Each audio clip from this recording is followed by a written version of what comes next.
وَلَنَبْلُوَنَّكُمْ بِشَيْءٍ مِّنَ الْخَوْفِ وَالْجُوعِ وَنَقْصٍ مِّنَ الْأَمْوَالِ وَالْأَنفُسِ وَالثَّمَرَاتِ، ہم ضرور آزمائیں گے دنیا کی زندگی میں تمہیں خوف کے ذریعے، بھوک کے ذریعے، جان اور مال میں نقص کے ذریعے، وَبَشِّرِ الصَّابِرِينَ، اور بشارت ہوگی صبر کرنے والوں کے لیے۔ تو یہ ساری تکلیفیں، ان کو آپ مکافات عمل کہہ کے نہیں جان چھڑا سکتے، یہ اللہ کی طرف سے آزمائش بھی ہو سکتی ہے کسی کے اوپر۔ اور صبر کرنے والوں کے لیے بشارت ہے، اور ان کی نشانی کیا ہے؟ الذین اذا اصابتهم مصیبہ، جب کبھی انہیں کوئی مصیبت پہنچتی ہے تو وہ کہتے ہیں قالوا انا للہ وانا الیہ راجعون، بھئی ہم بھی تو اللہ کی طرف سے آئے تھے، ہمیں بھی لوٹ کے اللہ کے پاس جانا ہے، اگر کوئی تکلیف آئی ہے تو یہ بھی چلی جائے گی نا۔ سب سے بڑی تکلیف کیا ہے؟ موت، وہ بھی تو ہم پہ آنی ہے نا، تو اس سے پہلے اگر چھوٹی تکلیف آئی ہے تو اللہ کی طرف چلی جائے گی۔ اس کانٹیکسٹ میں ایک حدیث ہے صحیح مسلم میں بڑی زبردست، ام سلمہ کہتی ہیں کہ جب ابو سلمہ میرے خاوند فوت ہوئے، مجھے ان کی فوتگی کی خبر ملی تو میں نے حضور سے ایک دعا سن کے یاد کر رکھی تھی کہ جو کوئی وہ دعا مانگ لے گا اللہ تعالیٰ اس سے بہتر اسے نعم البدل دے دے گا، اور وہ دعا آدھا پورشن تو یہی ہے، سورۃ البقرہ کی آیت نمبر 156، انا للہ وانا الیہ راجعون۔ اس کے بعد ہے اللہم اجرنی، یہ جھٹکے سے ملے گا، اللہم اجرنی، حمزہ آگے، اللہم اجرنی فی مصیبتی واخلف لی خیرا منہا، اے اللہ مجھے اس مصیبت میں اجر عطا فرما اور میرے لیے اس سے بہتر نعم البدل کر دے۔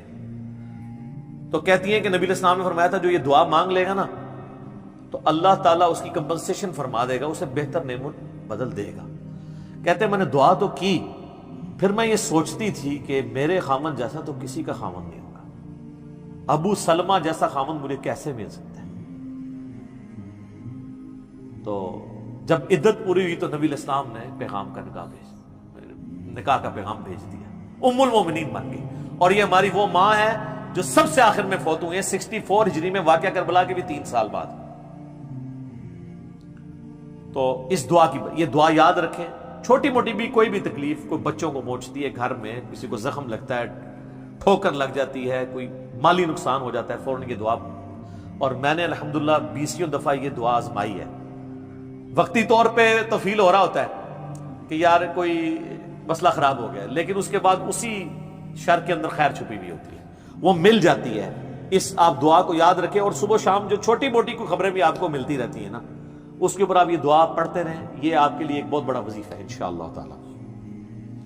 نیک لوگوں کو جو تکلیفیں آتی ہیں نا دنیا میں، وہ ان کے درجات کو بلند کرنے کے لیے آتی ہیں، اور یہ اللہ تعالیٰ نے بڑی سختی کے ساتھ سورۃ العنکبوت کے اندر نا صحابہ کرام کو ایڈریس کر کے نا یہ فلسفہ کلیئر کیا ہے، آیت نمبر 2 اور 3 کے اندر، احسب الناس ان یترکوا ان یقولوا آمنا وهم لا یفتنون، کیا لوگ اس گمان میں ہیں کہ انہیں صرف اس بات پہ چھوڑ دیا جائے گا کہ وہ ایمان لے آئے اور ہم ان کی آزمائش نہیں کریں گے؟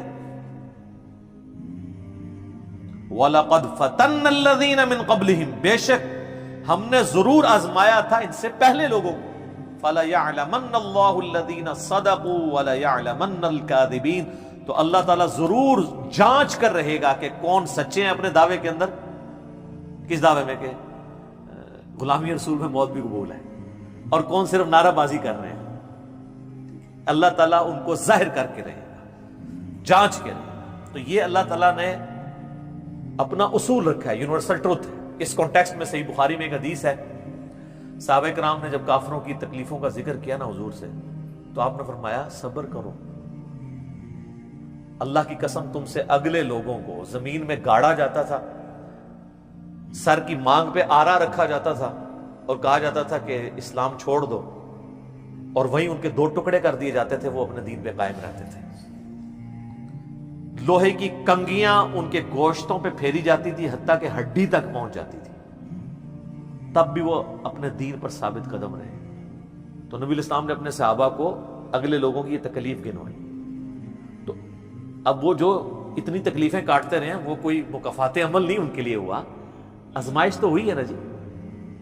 تو نیک اور برے لوگوں کے اعتبار سے ڈیفرنٹ ہے، یہ ذہن میں رکھیے گا۔ بخاری اور مسلم کی متفق علیہ حدیث ہے، نبی علیہ السلام فرمایا مسلمان کو کوئی بھی تکلیف پہنچتی ہے، دکھ درد بیماری، کوئی اندیشہ کہتے ہیں ذہنی ٹینشن کو، صرف کہ یہ نہ ہو جائے، حتیٰ کہ اس کے پاؤں میں کانٹا بھی چبھ جائے، تو اللہ تعالیٰ اس کے بدلے میں اس کے گناہوں کو معاف کر دیتا ہے۔ اور مسلم شریف میں ڈیٹیل ہے کہ جب یہ سورۃ النساء کی آیت نمبر 123 نازل ہوئی نا، کہ چھوٹے سے چھوٹے اعمال کا بدلہ بھی ملے گا، چھوٹی سے چھوٹی نیکی کا بھی، تو صحابہ پریشان ہو گئے، ان کا یا رسول اللہ ہم تو یہ تو سارے پکڑے جائیں گے، کس طریقے سے کوئی بندہ پرفیکٹ ہو سکتا ہے؟ تو حضور نے فرمایا پریشان ہونے کی ضرورت نہیں ہے، مسلمان کو جو دنیا میں تکلیفیں اور بیماریاں آتی ہیں نا، وہ اس کی ان غلطیوں کا کفارہ بن جاتی ہیں۔ حتیٰ کہ جامعہ ترمذی میں، ابو داؤد میں ایک حدیث ہے، نبی علیہ السلام نے فرمایا کہ دنیا میں سب سے زیادہ تکلیفیں انبیاء کو آتی ہیں، تو کیا انبیاء پہ مکافات عمل ہو رہا ہوتا ہے؟ نعوذ باللہ۔ اس کے بعد ان پہ آتی ہیں جو ان کے بعد اللہ تعالیٰ کو سب لوگوں سے بڑھ کے محبوب ہوتے ہیں۔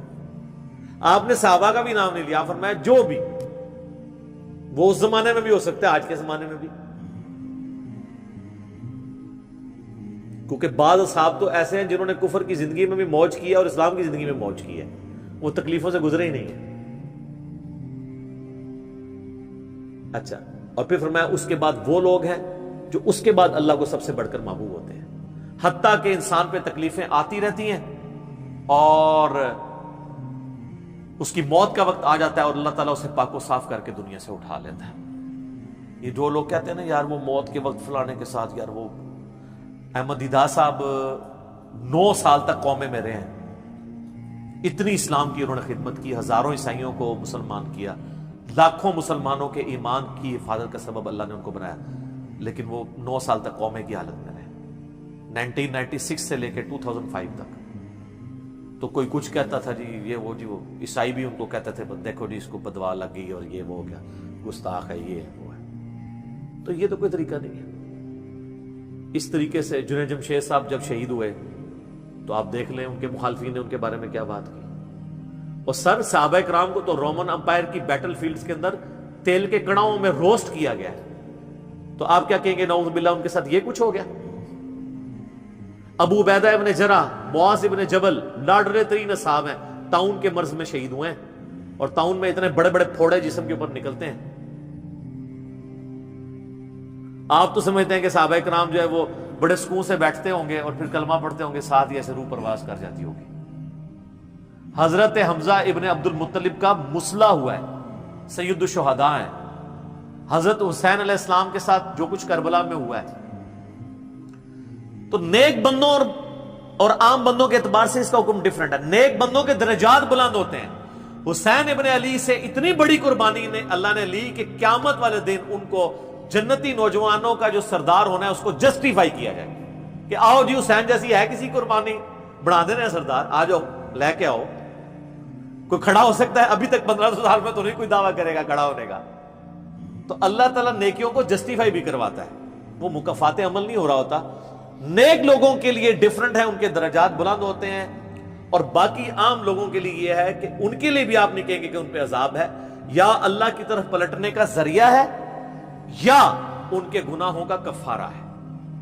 یہ آپ نے کسی پہ نہیں کہنا اس کے اوپر لعنت پڑ گئی، اس کے اوپر یہ ہو گیا، اس کے اوپر یہ ہو گیا، یہ آپ کو کسی نے رائٹ نہیں دیا۔ یہ بہت بڑا ظلم ہے۔ ایک طرح کے معاملات ہوئے ہوتے ہیں دونوں کے ساتھ۔ اب آپ دیکھ لیں سنیوں میں سے کوئی جیل میں جاتا ہے تو شیعہ کہتے ہیں دیکھا جی مکافات عمل ہے، شیعہ میں سے کوئی جاتا ہے سنی کہتے ہیں مکافات عمل ہے۔ تو یہ آپ جو مرضی، اور اپنوں کے لیے کہتے ہیں آزمائش ہے۔ تو یہ آج کی ڈیٹ میں آپ نے سب کے لیے آزمائش ہی کہنا ہے، ورنہ یہ مسئلہ بالکل خراب ہو جائے گا۔ اللہ ہی اللہ ہے جی، اللہ تعالیٰ سے خیر مانگنا چاہیے، اللہ تعالیٰ کی طرف رجوع لانا چاہیے۔ اس حوالے سے بخاری اور مسلم دونوں میں حدیث ہے، میں اب آپ کو تھوڑے وظیفے بھی بتا دوں نا۔ ظاہر آزمائشیں تو ہر بندے پہ آتی ہیں، اللہ کی طرف رجوع بھی لانا چاہیے۔ ان آزمائشوں سے نکلنے کا طریقہ کیا ہے؟ بخاری اور مسلم دونوں میں حدیث ہے، نبی صلی اللہ علیہ وآلہ وسلم کے بارے میں انس بن مالک کہتے ہیں کہ نبی علیہ السلام کی اکثر دعا یہی ہوا کرتی تھی، اللہم ربنا آتنا فی الدنیا حسنہ وفی الآخرۃ حسنۃ وقنا عذاب النار آمین۔ یہ بخاری مسلم میں بھی ہے، سورۃ البقرہ کی آیت نمبر 201 ہے۔ اے اللہ ہمیں دنیا میں بھی بھلائیاں عطا فرما اور آخرت میں بھی بھلائیاں عطا فرما، اور آخرت کی سب سے بڑی بھلائی بھی ساتھ مانگ لی، وقنا عذاب النار، آگ کے عذاب سے ہمیں بچا لے، آمین۔ یہ اکثر آپ کی دعا ہوتی تھی. اس کانٹیکٹ میں ایک حدیث ہے بڑی انٹرسٹنگ صحیح مسلم میں. ایک صحابی بیمار ہوئے حتیٰ کہ بالکل ہڈیوں کا پنجر بن گئے, اور صحابہ کہتے ہیں چڑیا کی طرح ان کی جان ہو گئی. نبی علیہ السلام ان کی عیادت کے لیے گئے. آپ نے جب دیکھا آپ فرمایا تو اللہ سے کیا مانگتا ہے؟ چنگا بندہ ٹردا پھردا بندہ ایڈا منجی دے پہ گیا, بالکل ڈھانچہ پنجر بن گیا ہڈیوں کا. اس نے کہا یا رسول اللہ میں اللہ تعالیٰ سے یہ دعا کرتا ہوں کہ اے اللہ جو تو نے مجھے آخرت میں عذاب دینا ہے نا دنیا میں ہی دے دے. آخرت کا عذاب تو بہت سخت ہے, تو مجھے دنیا میں ہی وہ عذاب دے دے. نبی علیہ السلام نے سبحان اللہ, کیا تم دنیا میں بھی اللہ کی تکلیف برداشت کر سکتے ہو؟ اوے تجھے تو چاہیے تھا تو کہتا اللہم ربنا آتنا فی الدنیا حسنہ وفی الآخرۃ حسنۃ وقنا عذاب النار. یعنی آپ اللہ تعالیٰ کو معاذ اللہ کو فنیٹک سمجھتے ہیں کہ آپ کہیں گے اس نے عذاب تو ضرور دینا تو مجھے ادھر دے دے. اور یار اللہ سے اچھا ہی گمان رکھو. بخاری مسلم دونوں میں حدیث ہے, میں اپنے بندے کے گمان کے قریب ہوں جیسا میرے بارے میں گمان رکھے, بشرطے کہ کرتوت بھی ٹھیک کرے. تو سر ہم تو یہ کہتے ہیں یا اللہ ہم نہ تیری آزمائش کے قابل ہیں نہ تیرے عذاب کے قابل ہیں, ہمیں بلا حساب و کتاب ہی جنت میں داخل فرما دے, آمین. تو میں اپنے بندے کے گمان کے قریب, اچھا گمان رکھیں انشاءاللہ تعالی اینڈ رزلٹ بھی اچھا ہوگا. آپ اللہ سے گمان اچھا رکھیں, یہ گمان بہت اہم چیز ہے. اور یہ آپ کا جو کانفیڈنس ہے نا اللہ کے اندر کہ انشاءاللہ اللہ میرے ساتھ خیر کا معاملہ ہی کرے گا. اچھا کئی لوگ ہیں وہ کہتے ہیں منو تے اللہ نے دینے ہی عذاب ہے. استغفر اللہ. تو بولی آپ چاہے اچھے اعمال کرتے ہیں برے اعمال, تب بھی آپ نے یہ اپنے بارے میں یہ بات نہیں کرنی. یہ تو اور کسی کے بارے میں تو آپ نے سوچنا بھی نہیں سر, وہ تو کہانی ختم. وہ تو صحیح مسلم میں حدیث ہے نا, ایک شخص نے قسم اٹھا کے کہہ دیا تھا کہ اللہ تعالیٰ اس کو کبھی معاف نہیں کرے گا. وہ بڑا گنہگار شخص تھا. اللہ کی بارگاہ میں پہنچے, اللہ نے فرمایا تو نے میرے بھی آپ پہ کیسے قسم کھا دی؟ جا میں نے اس کو معاف کیا, تجھے دوزخ میں پھینکا. لا يسأل عما يفعل وهم يسألون, سورۃ الانبیاء کی آیت ہے. اللہ کو کوئی نہیں پوچھ سکتا اس نے یہ کیوں کیا, وہ سب کو پوچھ سکتا ہے کہ انہوں نے یہ کیوں کیا. یہ اللہ تعالیٰ کے بارے میں ناشکری پھیلانا سورہ الزمر میں ہے, لا تقنطوا من رحمت اللہ, اللہ تعالیٰ کے بارے میں مایوسی عوام کے اندر پھیلانا. لیکن اس کا دوسرا پہلو بھی غلط ہے کہ آپ رحمت کی آیتیں پڑھ کے تو لوگوں کے کام چوک کے رکھو, وہ بھی دوسری ایکسٹریم ہے, وہ بھی نہیں ہونی چاہیے. رحمت سے دھوکہ بھی نہیں کھانا, ہاں اعمال پورے کرنے ہیں اور پھر اللہ سے امید بھی رکھنی ہے. جو سیدنا ابوبکر نے حضرت عمر کو وصیت کرتے ہوئے کیا کہا تھا, کیا عمر جب تو جنتیوں کی طرف دیکھے نا تو دعا کرنا کہ میں بھی ان میں شامل ہو جاؤں, اور جب بھی تو جہنمیوں کا ذکر لائے تو اللہ صلی اللہ علیہ سے پناہ مانگنا کہ کہیں میں ان میں شامل نہ ہوں. انہوں نے تو نہیں آگے سے کہا کہ میں عشرہ مبشر ہوں. ٹھیک ہے, یہ معاملہ بہت سینسٹیو ہے. جن کو اللہ کا تعارف ہے نا تو وہ ان کی زندگی بڑے ڈر ڈر کے گزرتی ہے. تو یہ حدیث میں نے اس لیے بتا دی. ایک اور ذریعہ ہے ان آزمائشوں سے نکلنے کا. صحیح بخاری اور مسلم دونوں میں حدیث ہے, جس کی یہ خواہش ہے کہ اللہ اس کی عمر دراز کر دے اور اس کے رزق میں کشادگی دے دے. رزق میں دنیا کی ہر نعمت شامل ہے. ہم تو دولت ہی سمجھتے ہیں نا, اچھی صحت بھی رزق ہے, اچھی اولاد بھی رزق ہے, اچھی صحت بھی رزق ہے, مال کی فراوانی بشرطے کہ وہ فطرے میں نہ ڈال دے وہ بھی رزق ہے. ہر چیز دنیا میں جتنی بھی اہمیت ہے کی چیزیں جو ہم سمجھتے ہیں. تو بخاری اور مسلم دونوں میں الفاظ ہیں, جس کی یہ خواہش ہے اس کی عمر دراز ہو جائے اور اس کے رزق میں کشادگی ہو تو اپنے رشتہ داروں کے ساتھ حسن سلوک کرے. یہ ہے جناب وہ کام کرنے کا. حسن سلوک خالی ان کو تسلیاں نہیں دینا. ظاہر ہے قرآن اور حدیث میں جب رشتہ داروں سے صلہ رحمی کا ذکر آتا ہے تو یہ ہے کہ ان کے ساتھ قطع تعلق ہی نہیں کرنی, دوسرا ان کی فائنینشیل سپورٹ کرنی ہے.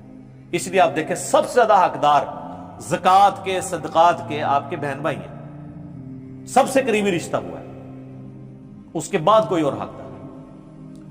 باقی اس پہ تو امت کا اجماع ہے کہ جو صدقات اللہ کی راہ میں آپ کرتے ہیں اس سے اللہ تعالیٰ تکلیف ٹالتا ہے. منت سے نہیں ٹلتی. بخاری مسلم میں حدیث ہے کہ منت سے کنجوس کا مال ہی نکلتا ہے, تکلیف نہیں ٹلتی. لاجیکل ہے. منت تو یہ کہ یا اللہ پہلے کر تو میں کراں گا, اور صدقے میں کیا ہے, یا اللہ میں نے تیری طرف سے تیری راہ میں یہ صدقہ کیا اور میں اس نیک عمل کا وسیلہ تجھے پیش کرتا ہوں, میرا مسئلہ حل کر دے. جو بخاری مسلم میں حدیث ہے, 3 لوگ غار میں پھنس گئے تھے, انہوں نے اپنے پرانے اعمال کا واسطہ پیش کیا تھا. یہ نہیں کہا کہ یا اللہ ایک بار کاٹ دیتے سی کرا کے پھر کون سی نکلنا. انہوں نے اپنے پرانے کیے ہوئے اعمال کا وسیلہ اللہ کے حضور پیش کیا. جو قرآن میں بھی ہے وَاسْتَعِينُوا بِالصَّبْرِ وَالصَّلَاةِ، صبر اور نماز کے ذریعے اللہ کی مدد چاہو، جس سے وہ کہتے ہیں جی اس سے غیر اللہ کی مدد ثابت ہوتی ہے. تو کوئی کہتا ہے المدد یا صبر، المدد یا نماز، وہ اس کا مطلب ہے صبر اور نماز سے اللہ کی مدد، کیونکہ آگے آتا ہے ان اللہ مع الصابرین، بے شک اللہ تعالیٰ صبر کرنے والوں کے ساتھ ہے. تو نیک اعمال کا وسیلہ آپ اللہ کے حضور پیش کریں. تو صدقہ اور خیرات کرنا یہ اللہ تعالیٰ کی طرف سے آئی ہوئی تکالیف کو، بلاؤں کو ٹال دیتا ہے. تو یہ میں نے آپ کو ایک دعائیں، اذکار اور پھر اعمال بھی بتا دیے. آخر میں دو دعائیں میں وہ جو بیان کی تھی ان کو ریپیٹ کر دیتا ہوں. ایک پریونٹیو دعا ہے. یہ دو علاج ہوتے ہیں نا، پریونٹیو اور کیوریٹیو. پریونٹیو علاج یہ ہوتا ہے کہ بیماری ہونے سے پہلے علاج کیا جائے، جیسے ویکسین ہے. آج کل وہ کہہ رہے ہیں نہیں کورونا کی ویکسین بن گئی ہے کہ وہ لگوا لیں تو تکلیف ہوئی نہ.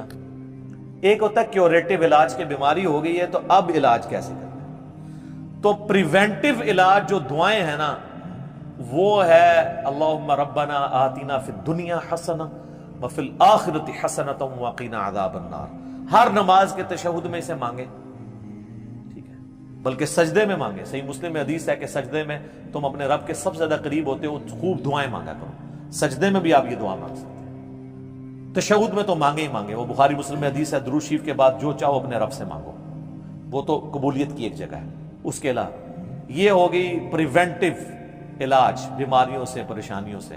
جتنے سنت اذکار ہیں، بسم اللہ الذی لا یضر، یا اعوذ بکلمات اللہ التامات من شر ما خلق، یہ ساری کی ساری چیزیں اللہ تعالیٰ کی طرف سے سنت اذکار ہیں. لیکن یہ یاد رکھیے گا یہ ناگہانی آفات کے لیے ہیں. یہ نہیں ہے کہ بسم اللہ پڑھ کے ساکٹ میں انگلی دے دے، یا بسم اللہ الذی لا یضر پڑھ کے تو کوبرے سے کھیلنا شروع کر دے. نہیں، وہ پھر آپ اپنے اوپر تقدیر خود غالب کروا رہے ہیں، پھر یہ اذکار نہیں اثر کریں گے. یہ ناگہانی آفات کے لیے. جب کوئی شخص اپنے اوپر خود تقدیر غالب کر لیتا ہے نا، پھر وظائف ہو جاتے ہیں سائڈ کے اوپر. یہ ذہن میں رکھیے گا. پھر بھی جو تکلیفیں آنی ہے نا وہ تو آنی ہے اللہ کی طرف سے آزمائش والی. وہ تو ہمیں یہی ایٹیچیوڈ ہے کہ ہم اللہ تعالیٰ کی طرف رجوع لائیں. اور وہی ہے کیوریٹیو علاج، کہ جب کسی پہ تکلیف آ جائے تو اب کیا کرنا ہے. اس نے کہنا ہے انا للہ و انا الیہ راجعون، اللہم اجرنی فی مصیبتی و اخلف لی خیرا منہا. یہ مکافات عمل کا سارا ٹاپک، اس کا اینڈ میں کروں گا سورہ الحدید کی ان 2 آیات کے اوپر، جس کے بعد صبر آ جائے گا سب کو، کہ اللہ تعالیٰ نے یہ تکلیف کا سلسلہ دنیا میں جو رکھا ہوا ہے اس پہ صبر کے لیے کیا ترغیب دلائی ہے. آیت نمبر 22 اور 3، ما اصاب من مصیبت فی الارض ولا فی انفسکم، کوئی مصیبت بھی ایسی نہیں کہ زمین میں آئے. زمین میں کیا مصیبت آتی ہے؟ زلزلہ، وبائی امراض، سیلاب، طوفان. ولا فی انفسکم، اور نہ کوئی ایسی مصیبت کہ تمہاری جان میں آئے. جان میں ہر طرح کی بیماری، کسی کو بلڈ کینسر ہو گیا، کسی کے گردے فیل ہو گئے، کسی کو ہیپاٹائٹس ہو گیا، تو اللہ فرماتا ہے الا فی کتاب من قبل ان نبرأھا، یہ ہم نے لوح محفوظ میں پہلے ہی لکھا ہوا ہے، اس سے پہلے کہ ہم یہ تکلیف بھیجیں. کام ہی ختم ہو گیا. اللہ کہتا ہے ہم نے تو یہ طے کیا، یہ ڈیسٹنی ہے تمہاری، تقدیر ہے.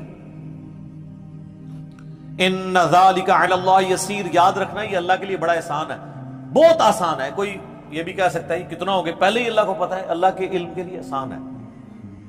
سورۃ الانعام میں تو یہاں تک آیا ہے کہ خشکیوں میں یا سمندروں کے اندر کسی درخت کا اگر پتا بھی گرتا ہے نا تو اللہ کو پہلے سے علم ہے. اور زمین کی گہرائیوں میں کوئی دانہ بھی پھوٹتا ہے نا وہ پہلے. اب ظاہر ہے ہمارا ذہن تو اس ڈیٹے کو سمجھ نہیں سکتا، بلکہ آج ہم نے لیپ ٹاپس میں، ہارڈ ڈسک میں وہ ڈیٹا سٹور کر لیا ہے جو 8 سے 100 سال پہلے کا انسان اس کو ماننے کے لیے تیار نہیں ہوگا کہ یہ ٹچ سکرین موبائل کیا کر سکتا ہے، اتنی دور بات کر سکتے ہیں. وہ تو اس کو بھی ماننے کے لیے تیار نہیں ہوں گے. لیکن ہو گیا نا کہ انسان کو اللہ نے ترقی کرائی ہے، تو اللہ کا علم تو بہت کامل ہے. لِكَيْ لَا تَأْسَوْا عَلَىٰ مَا فَاتَكُمْ، یہ ہم نے اس لیے کیا، یعنی ہم نے تقدیر میں پہلے یہ چیزیں لکھی تھی تاکہ تم مت افسوس کرو اس چیز پہ جو تم سے چھین لی جائے. وَلَا تَفْرَحُوا بِمَا آتَاكُمْ، اور اس پہ شیخی مت بگاڑنا جو اللہ نے تمہیں دی ہے. اللہ کسی سے لے کے ازماتا ہے تو کسی کو دے کے بھی ازماتا ہے. وَاللَّهُ لَا يُحِبُّ كُلَّ مُخْتَالٍ فَخُورٍ، اور اللہ تعالیٰ پسند نہیں کرتا ہر شیخی بگاڑنے والے کو، جو بات بات کے اوپر شیخی بگاڑتا ہے۔ کسی کے پاس اگر کوئی اللہ کی طرف سے نعمتیں ہیں تو وہ اللہ کا شکر ادا کرے، اور اگر کسی کے اوپر آزمائش کا وقت ہے تو وہ اللہ کی طرف رجوع لائے۔ اس لیے تو نبی الاسلام نے فقر کی زندگی گزاری ہے نا سر۔